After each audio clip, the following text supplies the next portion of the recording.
video monitor out there at church. It's like, don't go like this. All right, so we're definitely live on the Facebook and stuff like that. So now I'm just gonna admit everyone in the waiting room.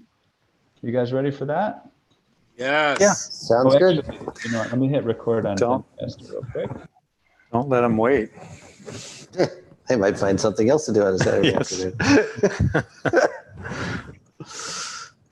Idle hands. Okay, so they're gonna start pouring in. See, that's great. We get our heads cut off. Yeah, we could have maybe moved Hey, that down to the welcome bottom. everyone. Probably David can't figure out how to see you because we've got a special format today, but I can see you folks coming rolling in here. I see Hello. Larry Lobel and Chris Finger, Bill Magnuson. Ooh, Chris Finger. Nice. Wow. Jim I Kelly, want to see Chris Finger. Oh, do we go like this? Oh, man. Got Carl Lieberman, Mark Steiger, Raymond Cognillo. Is Phil Bondi there? What's that? Phil Bondi? I don't know if Phil Bondi's here. Ah, He's usually here, actually. I know. Who did John Ross, somebody Nancy kidnapped Carolyn, David, Don Somebody kidnapped him. here, and Jerry Cohen. Yeah. Yeah. Wow. A cohort. Yeah, we're good. So There's Chris. we only keep an hour. Second one over on the bottom. We'll kind of start jumping into it. Let's do it. I think that the first thing that we can do is we can have Daniel jump in and read our sponsor message. Hey everyone, just want to let you know that Piano Tech Radio Hour is being brought to you by the Piano Technicians Masterclasses, an online educational resource that offers you cutting-edge instruction from piano industry masters without leaving your home. You can find out more at pianotechniciansmasterclass.com. Thank you, Daniel. I'll put a little introduction here for our wonderful guest today. We've got, how do you say it, Zoells? Actually, I don't know if I found that out. Oh, well, that's tricky. It's a German name, and originally it's O with an umlaut. So in German it's Zoells, but here we say Zoells. I'm going to say Thomas Zoells. I like Zoells better. Thomas and his wife Darcy founded PianoForte Chicago Incorporated and PianoForte Foundation, NFP, in 2004. Having grown up in Switzerland and Vienna, he had worked for Ingpen and Williams in London, a classical artist agency, but then had a nearly 20-year career in banking. From being a store with only 4 pianos, all of them Fazioli, PianoForte has grown into the premier downtown Chicago showroom it is today. PianoForte features the full line of Yamaha pianos, as well as a 100-seat venue, which we're looking at right now, and a recording studio that has become a focal point for small-scale listening and acoustic music recording and streaming. You can find out at pianofortechicago.com. And then David Graham, who is sitting to his left, is his learning as a piano technician began in a class taught by Robert Carbaugh at Moody. It continued when the famous Virgil Smith said, "I think you can tune well enough to be my apprentice." Next change of direction came when he was asked, "Would you like to tune at Lyric Opera of Chicago?" That was 1982, and he is still there. He began a full-time position at Northern Illinois University in 1983 and continued until recently, transitioning to part-time. In 2004, he began working with PianoForte Chicago. That's why we got these two guys together on Fazioli and other high-end pianos alongside Thomas Zoells. His current clientele is a mix of private clients and institutions. Welcome, fellows, after that lengthy introduction. Thank you very much. Thanks. So today... hold on one second. Ethan, you need to turn your volume up a little bit. Oh, meaning the signal coming from me? That's exactly right. Okay, is this better? It's loud enough. It's loud. good here. Okay. Yeah, it's good. We're good. Okay, cool.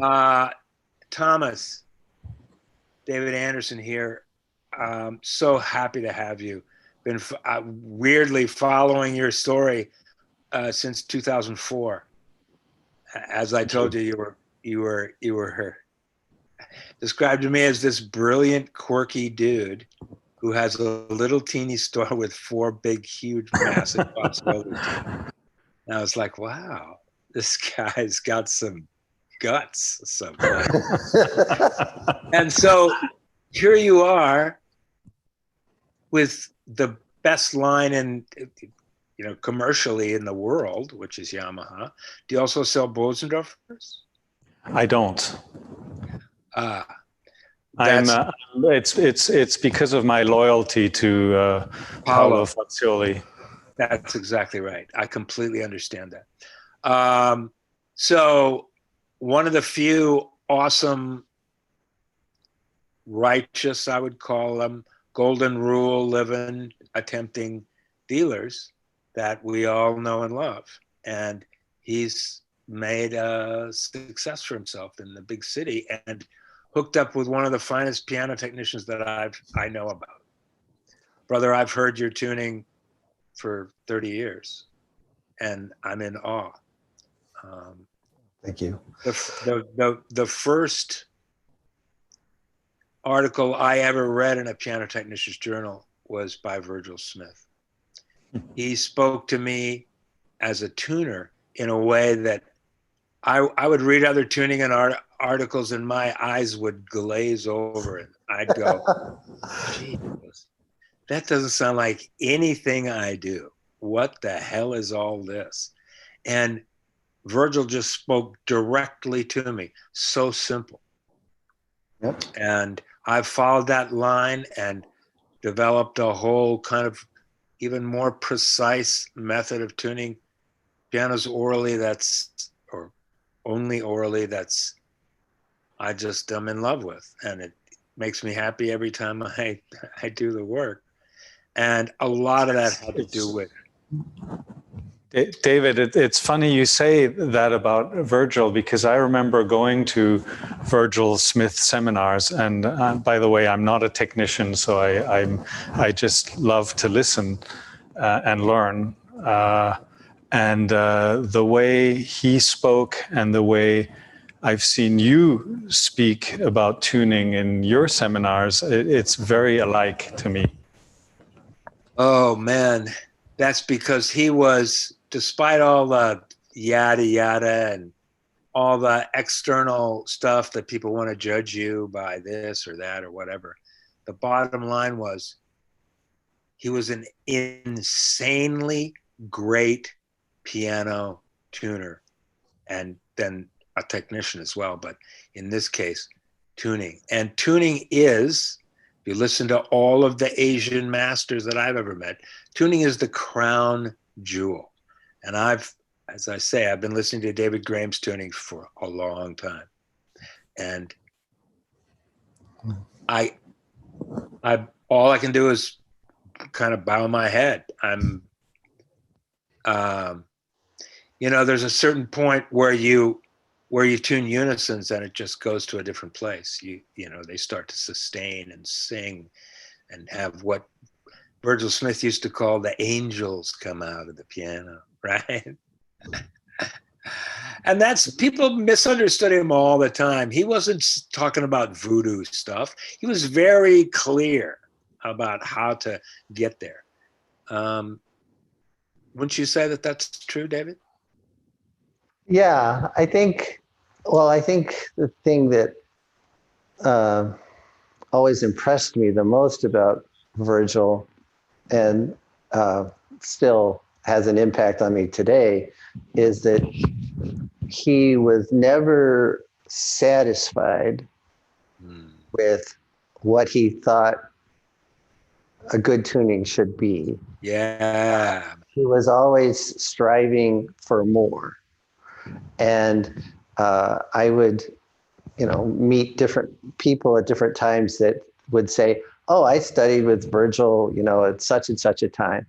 And I would say, oh, really? So then what do you think a good tuning is? Or can I hear one of your pianos? And I'd go listen to it. It's like, yeah, that sounds like the way he tuned 10 years ago.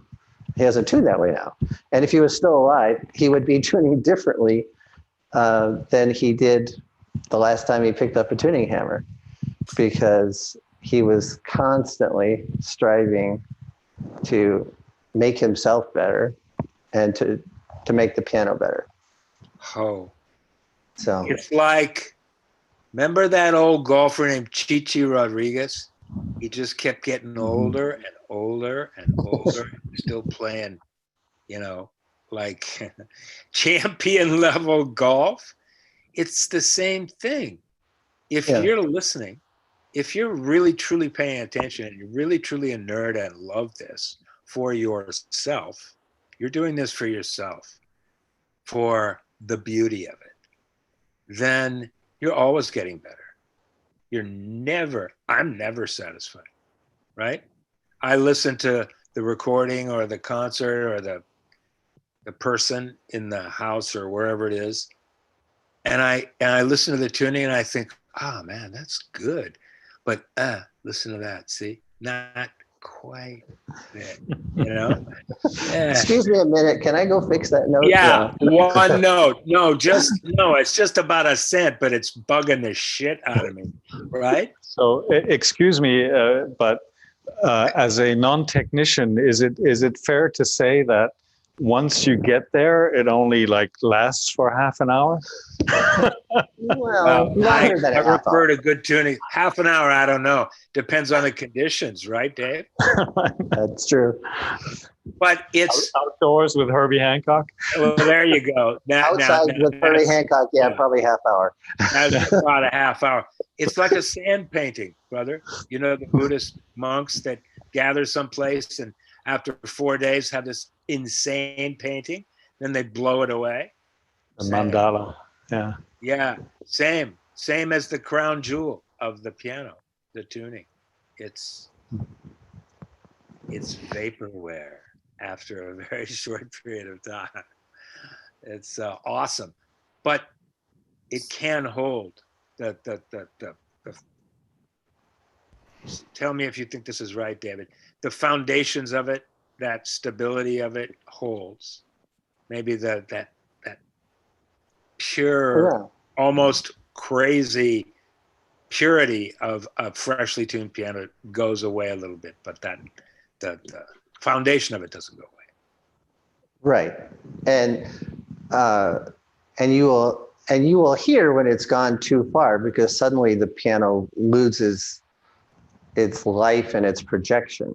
The sustain, yes, and it is like all of a sudden the note just dies, or it goes behind you or some other strange place, but it's not like going out there. No. But even when the piano starts to fall off, the base of the tuning isn't really changing. Right. And so a musician should still be able to sit down at the piano and make something beautiful, even on a piano that's not perfect. Ideally in tune, yes, that's right. You know, because nobody's perfect in any part of this. The instrument's not perfect, the player's not perfect, the tuner's not perfect, the tuning's not perfect. Right. But you can still have a very beautiful result, and that's what you have to, how you have to like live with the tension there. Well, you can't be on the perfection grid. You have to understand that you will never satisfy yourself. Nobody in any domain it's a constantly teaching and learning experience. Nobody's ever satisfied that really is in love with it. You know, have you ever been like completely, yeah, I would never change this ever. This is the best. You know, I've never experienced that in piano tuning or voicing or regulation or anything. It's always like, you know, you can't get perfect. I don't think we're capable of it. But I want to change. I want to change and talk to Thomas for a little while. Thomas, changing most disorienting time in the business of selling pianos over the past, let's say, 15 years, as any time post World War II. So tell me how a high-end piano seller navigated from 2004 through the great holocaust of pianos in 8 and 9 and 10, through, the boom and then COVID. And here you are in your 100-seat auditorium with one of the greatest piano technicians in the world and a store full of awesome, pianos. Sure. Talk to us. Well, that's an interesting question and a tough one to answer simply. But I'd maybe the first thing I would say is that I never experienced the good days.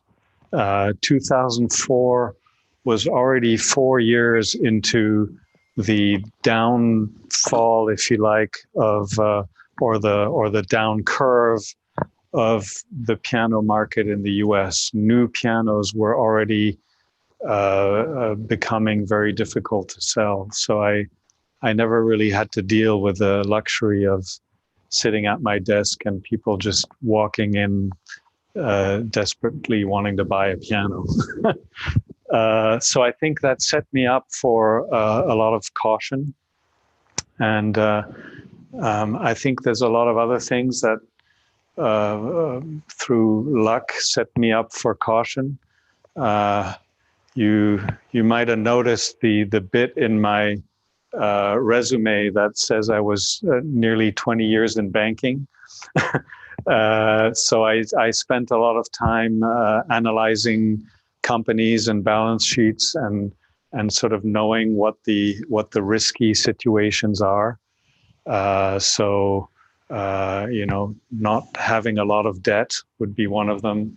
Not having a lot of inventory, although you already made the joke that I was sitting on a lot of inventory because it was very high end, but I never actually had too many pianos per se.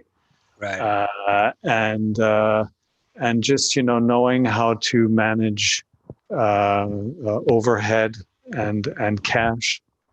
Those are all extremely important things that maybe have nothing to do with the piano business, but they're very important. So we grew. So I started off with these 4 Fazioli because that was my way into the business. I was always in love with music. I always wanted to do something related to music without being a concert pianist. And when I discovered Fazioli pianos and uncovered the fact that in Chicago, in the whole Midwest, there had never been a Fazioli dealer until 2004. That was sort of my chance to do something in music. So that's how I started with this very high-end brand, and that actually helped and is still helping us in terms of, you said it yourself, where PianoForte is a high-end piano dealer. Well, if you actually looked at what we've been doing, you might say we're not that different from other dealers, but we established this idea that we love top quality pianos and we care about them and we have them on our stage. And that is an image of quality that does trickle down because we want to only present very well prepared pianos to customers and so forth. But when it comes to the reality of the piano market and certainly the first huge depression that we experienced in 2009, our sales were down to a quarter of what they had been, and I nearly went broke. But again, with caution and not too much inventory, we managed through it because we had upright pianos, we had digital pianos, and you can never predict the piano market. You know, one year you're selling grands, and the next year you're selling mostly uprights, and you don't know why. Nobody tells you why. It's just the way it happens. So if you have too many of one thing and too little of another, you get in trouble. And certainly I was watching a lot of other dealers, and I think one thing I mentioned this to you yesterday, David, is that I've always found it fascinating to visit other dealers and see the store and talk to the owners, and very often they'd be a little bit taken aback. I've even been kicked out of a few dealerships because they go, well, you're a piano dealer, you want to steal information or something. But really, I'm just curious and interested. And you know, the one thing that killed a lot of dealers was that they had too much inventory and that it was financed. So the best thing, I think, is to limit your appetite for pianos with the amount of cash that you actually have available. And sometimes it's very frustrating because you really want to have a piano, but you can't. So, so then I'll just tell a little side story there. Very early on in my career, I acquired a relatively nice grand piano, and I was young and moving around. I didn't have space for it. So the local dealer I was working with in New Jersey, I won't say who, they said they'd store my piano for me for free, you know, just as a favor. And it wasn't until a couple of years later when I had space for it, and I called them up and I said, I'm ready to take the piano. Oh, we had a liquidation sale. You know, your piano got sold in the liquidation sale. So Yeah. and that store went bankrupt. I think they opened up another one after that, which is kind of a sad sequence of events. But yeah, it's that's bad. Yeah, that kind of thing happens to piano stores because they're over leveraged, like you said, right? That's exactly right. Look at the weeding out. I know that you've seen it. I've seen it all over the whole country. The great weeding out process of 8, 9, 10, right? And then this now, even greater weeding out process. Yeah, and sorry, but I don't know if you as a group know these numbers, but if you're here, brother, because we need to know. We need to know. If you look at the numbers from the music trades in terms of new pianos that are being sold, the turning point was the year 2000. 1999 was the most new pianos ever sold in the U.S.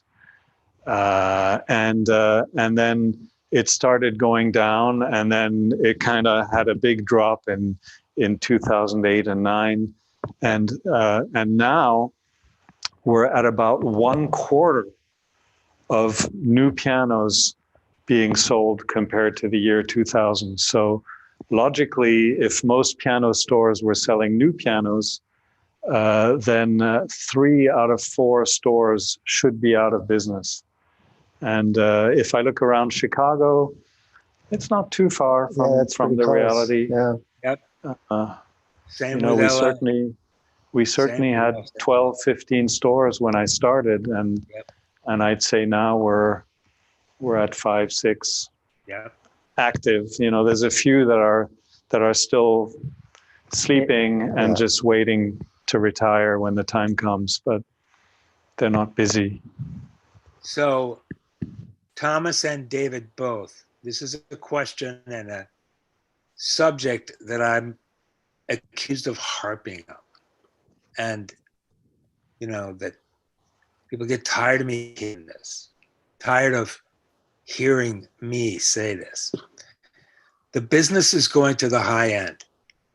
The data points you just brought, Thomas, which is the reason you people are on this stage and we're talking to you, because we as professionals, need to know what's going on so that we can adequately educate ourselves and our proteges about what's actually going on in the business.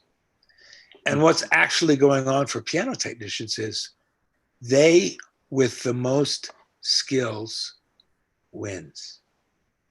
There's just no question. It's going in your realm. That's where the piano business is going to go, I believe. So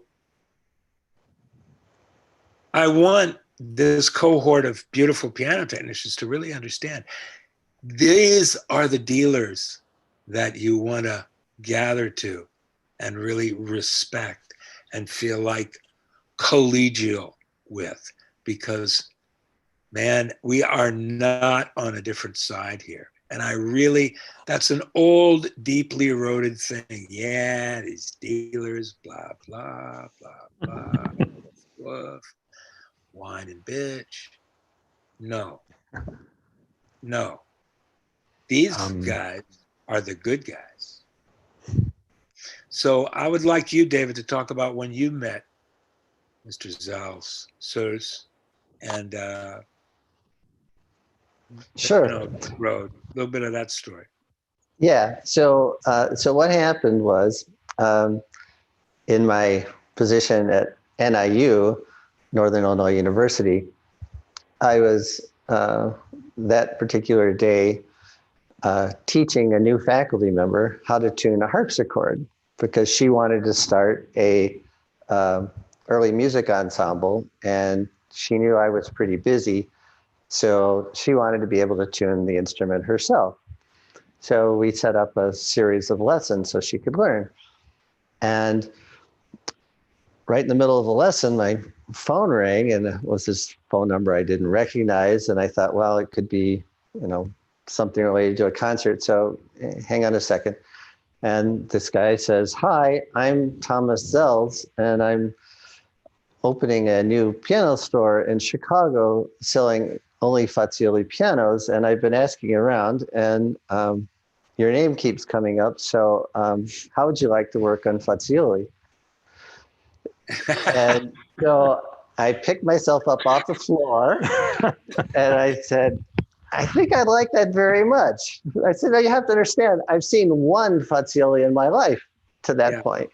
And at a convention, I think. Yeah. And so that was really all I knew, but it had left quite an impression on me, as they tend to do. And so then I go home and I say, "So this guy called me today and he wants me to work with him in this store." And my wife says, "But you don't like working for dealers and you don't like working in stores." I said, "I think this might be a little different situation. Yeah. And I think so. I need to check this out and, give it a whirl." And she's like, "But you're already too busy." And I was like, "I know that, but some of what I'm too busy at is stuff I would kind of like to not be doing. So if I could replace the stuff I don't want to do with this, well, then that sort of instantly raises the whole level of everything." And so that's how it started. And because I was an employee at a state university, I think this would have happened in any case, but it sort of necessitated that I was not going to be an employee of PianoForte Chicago, that Thomas and I would describe what we do as working alongside each other. We work with, I don't work for, and so then that gave me a little bit of freedom to recommend pianos that I would work on here, and in a situation, and I wasn't going to get any money out of it. It wasn't, so there wasn't anything, and it wasn't connected by a paycheck. So you were an independent contractor. I was an independent contractor, still am, and so that way it gave me the independence to say what I thought about a piano. And and over the years, that's worked out pretty well for for a number of institutions, and for Thomas and for me, because I get to work on these pianos. But that's how it all started, with a phone call. We think we had actually met at a PTG meeting prior to that, but it was just like, and didn't even talk much. So let me tell you a little bit about David Graham. So first of all, maybe I can go step back a little bit before I get to that point, which is that I guess I am not really a piano dealer. Like, you talk about piano dealers like they're a thing, but I came to this very late in life. I had done a few things before, and I really knew absolutely nothing about selling a piano, about what's inside a piano, about marketing pianos. I knew zero. I came from a place where I had this dream of working somehow in a musical field without being a musician. And I had spent a couple of years very young working for agencies in Europe, where we represented some famous classical musicians. And it was fun, but I could never really make a living at it. Then, I went into banking because it was a paycheck. It was an interesting line of work, but it was certainly not something that I loved. And then as the career went on, and I knew that sooner or later I would be, cast aside as people in large companies tend to be, long before it's time for retirement, I got more and more eager to find a way away from it. So that's when this discovery happened of Faziolis, and I fell in love with the instruments, and I realized that nobody in Chicago or the Midwest represented them. And after a cold call, where I flew to Venice on a cold Saturday morning in December, Paolo picked me up at the train station, took me to his office. The factory was closed, and we sat down and we just started to talk. 4 hours later, he jumped up and he said, well, so you'd have no experience, but if you want to do this, just go ahead, do it. Wow. And I was like, what? And so that's, really how I started with no knowledge. And these four very expensive Faziolis arrived in late March of 2004. And so in preparation of this, so I met Paolo December 6th, and the pianos arrived in March. But before December 6th, I joined PTG, and this is maybe partly why I'm here, because PTG has always been very important to me. Can't totally. Well, the Chicago why. chapter is also an incredible PTG chapter. Yes, and they started a program called The Gift of Pianos, which I ran for a number of years, and so that got me more involved. But in any case, I joined PTG, and I started going to the monthly meetings, and I would just, sit in the back and observe and kind of figure out what kind of people these were, these piano technicians. And I have to say, you're fascinating people, because you're all so different, and you have such disparate talents. And some of you have some very sharp talents in some areas, and not in others. And then some of you are like David Graham, who can just do everything. And so I'll try to explain what I mean. So yes, he can tune, and according to David Anderson, pretty well. But I wouldn't necessarily know. Well, I can tell, but David Graham has real people talent, which is not something that is totally usual among piano technicians. So he knows his customers, he knows what they're interested in, what kind of music they play, what they do outside of music. It's just this incredible curiosity in all life matters that he has, that I think give him a much broader view of what he's doing and what role he plays with the people he's interacting with. So I think that's where, from the get-go, it became a partnership. And you did explain how, you were in a position where you could recommend things, but I think it's more than that. You're always thinking about what it is that would put your customer in a better place to pursue their pianistic desires. Oh. And so that has really turned David into a better salesperson than I am, because frankly I'm not actually a very good salesperson. I tend to be too direct and too honest, I think. But I think, but also customers have a real dislike of piano dealers. Maybe that's kind of how you used the word earlier, in a slightly negative way. But I feel it. I feel like it doesn't matter what I say, they're not going to believe me.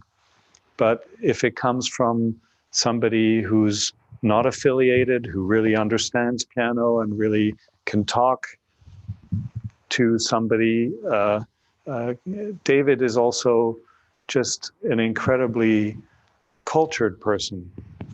You actually read a lot of books on a lot of subjects, and I think that comes through when you talk to people, and so that's very important. Yes, it's perhaps the most important thing. I'm going to talk about it a little bit. In every class I've ever taught for the past 16, 17, 18 years, I've said unequivocally that the high end of the piano community is as much relationship skills and how you show up, your internal atmosphere when you show up and hit the room. This is, Malcolm Gladwell wrote a vast bestseller based on this notion that people make a decision within 10 or 15 seconds, whether to be open to you or to, excuse me, keep a mask up. And David is one of those people who just knows that the biggest atmosphere internally wins. The biggest context wins. And so he shows up as a happy camper. I'm speculating. A huge percentage of the time. Right? Yeah. Because of that, there's the whole wall of trust and defensiveness is gone because of how he shows up. And then there's all these massive skills that people can humans are pretty perceptive. They can deduct when somebody really knows what they're doing. They know about it. So that's like a priceless combination, right? Oh. That's what I say. That's It's a huge key to success in this if you've got the chops. It's all true. Now there's another element that I can tell you maybe as a dealer that's very important about piano technicians. Well, the first thing is that they all have to ride bicycles, because I think most technicians who work for us ride bicyles. You'll be disappointed in me then. No, that I ride was a not recumbent bike in my office. What about tricycles? That's fine too. Yeah, there's actually a Ben Truehaft is kind of a infamous piano technician I knew from New York, and then he ended up moving to Send a piano to Havana. Send a piano to Havana. But he's a very quirky character, and he was known for riding around downtown Manhattan on his tricycle with his tools in the little basket on the back. Actually, we have a local pianist and professor who rides around town in a reclining bike that looks like a carrot, like an orange it's a Dutch velomobile. Yeah, it's very fast. Yes, and he has a big PianoForte logo on the side. Oh my God! So that was like not the my Oscar Mayer Wiener truck. Hey, Ethan, are there questions? We got a couple things brewing, just a little bit. Good. Okay, but yeah, go ahead. I just wanted to make one point, which for a dealer working with technicians is very important. Yes, please. And that David brings to the table, and that is that David knows all of the inventory here, and even though he now spends less time working for us in general, but in particular working on the lower end pianos, we have other technicians do that. He knows where every piano is, and here's really the crux, is that sometimes I notice David will spend 15 minutes at a piano, and he walks away from it, and it sounds better. And I think the concept is that whenever he touches a piano, it will always sound better. And I've seen technicians spend 2 hours tuning and regulating and doing all this stuff, wonderful things, so that it's just the way it's supposed to be. And then I go to the piano and it sounds exactly the way it did before. And that should not be your goal. Your goal should be, it should sound, I don't care what it is, but it should sound better. Right. That's exactly right. All my crucial mentors said the same thing. And that's what I've called for years the superpower of an artisanal piano technician. It's a superpower, man. And all the good ones have it.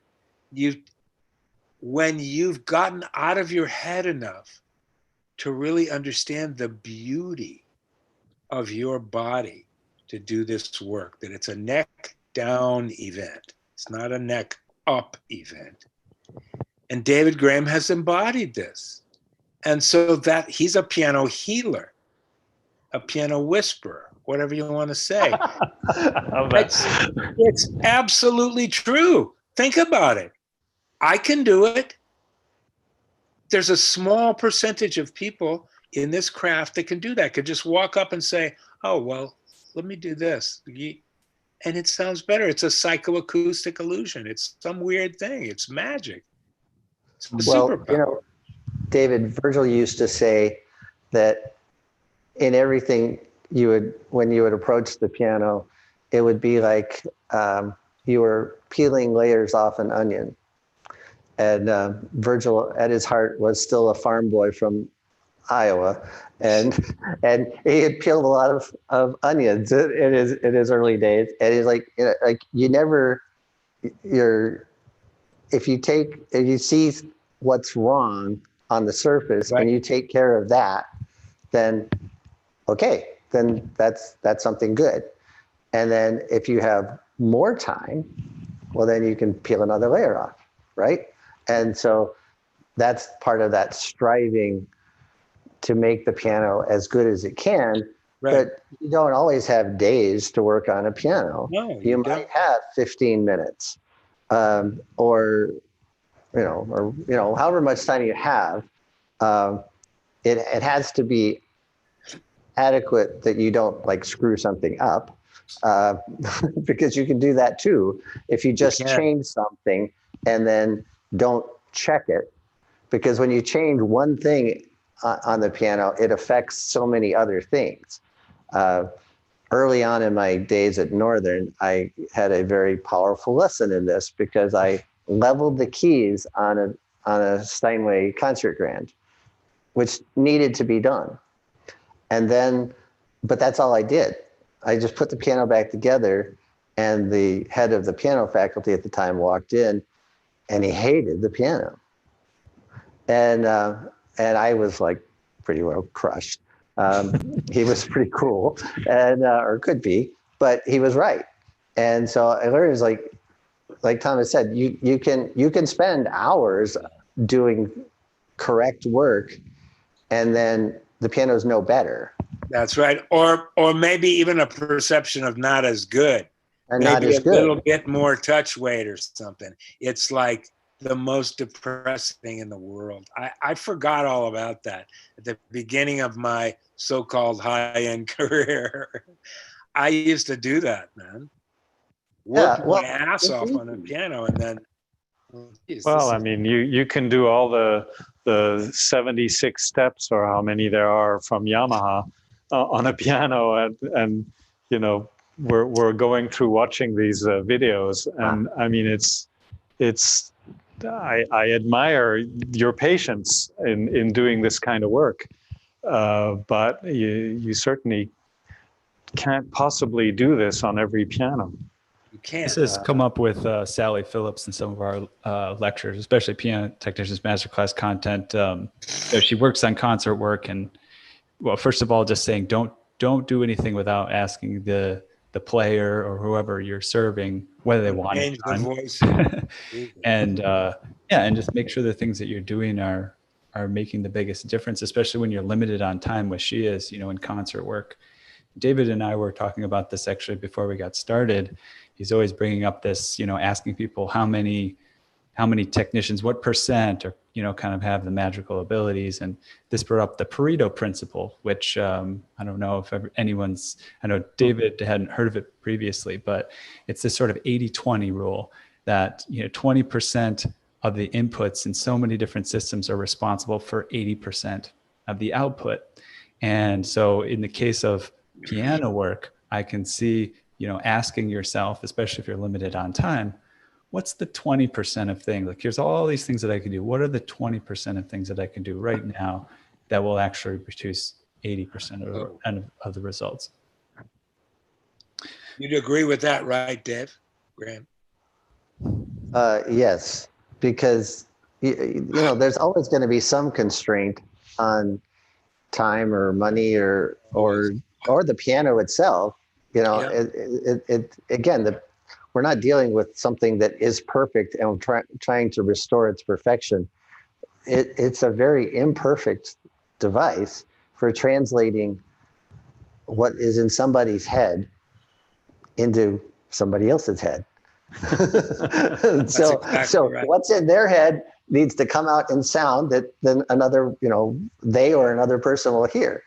And all of this mechanical stuff has to just be the vehicle that they used for that to happen. So then when you're like thinking of it that way, then it's not just the series of steps, but what's the purpose of the series of steps? Right.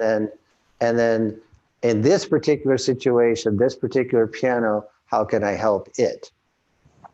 And then how can I trust my body, my whole unit, to feel things and feel like what differentiates me from the artist in terms of my sensitivity of the feeling of my fingertips? Nothing. So does it feel good to you? Just the speed. Huh? just Just the the speed. speed. It was Yeah, and the intelligence. That's right. yeah, yeah. But There's the a whole bunch of feel other is things. there, man. The feel is there, and you develop it. You allow your body to learn every single time you do it. You don't sit and constantly critique and, play by play yourself. You get in the work. So That's my experience. that's an excellent point, David. Thank you for bringing that up. I would love to we've got about 10 minutes out, so I've run by pretty quickly. So it's really great to have you guys and talk about what we're talking about. Let me hit the chat here a little bit. And Yeah, see please. what's coming up. I'll read a few, some of them we can get in on, and let me just get a few of them out there. Trying to do what's right for the customer. This is a quick question. You don't have to elaborate too much, but I'm guessing I know the answer. I don't know. Do you ever recommend, when trying to do what's right for the customer, buying another brand from someone else? Well, I'm saying a no. well, I think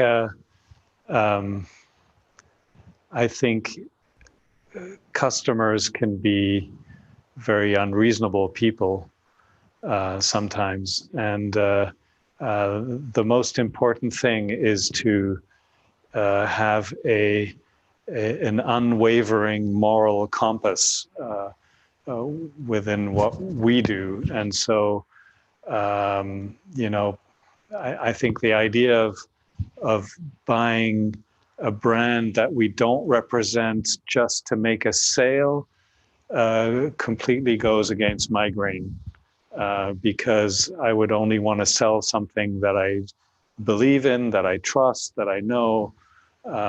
So I don't see that as being something that could ever happen.